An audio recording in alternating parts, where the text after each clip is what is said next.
Kamu tahu nggak, ternyata ada loh coklat dari Indonesia yang berhasil mendunia. Coklat itu bernama Silver Queen yang ditemukan Mi Cheng Chuang. Tapi bagaimana sih caranya mendunia? Dan inilah awal kisah dari Willy Wonka Indonesia. Semua bermula pada tahun 1942 di kota Garut, di mana Ming yang merantau dari Burma, Myanmar, mendapatkan sebuah kesempatan emas untuk membeli sebuah perkebunan coklat dari orang Belanda dengan harga murah. Karena di masa itu, koloni Jepang memaksa orang Belanda untuk kabur, sehingga mereka harus menjual aset mereka di harga bawah. Perusahaan yang dibelinya itu bernama Neve Ceres, atau yang sekarang kita kenal dengan produk coklat butirannya. Kesuksesan coklat itu cukup unik loh. Karena di zaman itu, coklat butiran dikenal dengan meses, menggunakan ejaan Belanda yang membuat mulut Indonesia kesulitan. Sedangkan nama Ceres yang simpel dan mudah diucapkan, membuat konsumen lebih mudah untuk mengingatnya. Selain itu, target awal dari pasar meses adalah orang Belanda yang punya kemampuan ekonomi untuk menggunakan meses sebagai dekorasi kue. Tapi karena orang Belandanya pada kabur, sehingga target pasarnya bergeser ke kaum pribumi yang membuat harganya harus lebih terjangkau. Hal itulah kenapa meses menjadi top brand hingga hari ini. Walaupun sudah sukses, Ming masih punya sebuah ambisi untuk membuat coklat batangan pertama di Indonesia. Namun,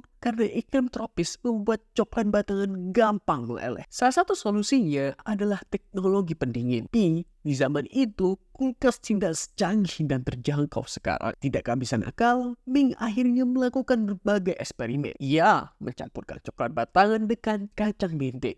Dan hasilnya, kacang mende terbukti berhasil menjaga kestabilan struktur dan tekstur coklat agar tahan di suhu tropis. Percobaan itulah yang melahirkan Silver Queen. Di tahun 1950-an, JV Cheese berubah menjadi PT Perusahaan Industri Ceres dan melakukan ekspansi pabrik dari Garut ke kota Bandung. Kepopuleran Silver Queen yang menawarkan perpaduan rasa coklat dan kacang mende dengan harga yang terjangkau terbukti populer di anak muda. Tekstur gurih dan kontras antara coklat yang lembut dan kacang mende yang renyah adalah sebuah kombinasi rasa jenius di waktu itu. Kepopuleran coklat tersebut sampai mendapatkan perhatian Presiden pertama Indonesia, yaitu Insinyur Soekarno. Bahkan di beberapa literasi, Bapak Soekarno gak mau makan coklat selain coklat buatan Ming. Lewat kecintaan Insinyur Soekarno, Ming mendapatkan sebuah kesempatan langka untuk memperkenalkan brand coklatnya ke seluruh dunia. Di tahun 1955, Silver Queen resmi ditunjuk sebagai cemilan yang akan dihidangkan kepada tamu konferensi Asia Afrika. Kisah dan semangat Ming hingga hari ini masih diwariskan ke generasi penerusnya lewat PT Petra Food dengan menaungi beberapa brand ternama lainnya seperti coklat premium Delphi, merek biskuit keju Ritz, dan aneka wafer atau sandwich di biskuit Selamat. Hingga hari ini, mereka telah berekspansi ke lebih 17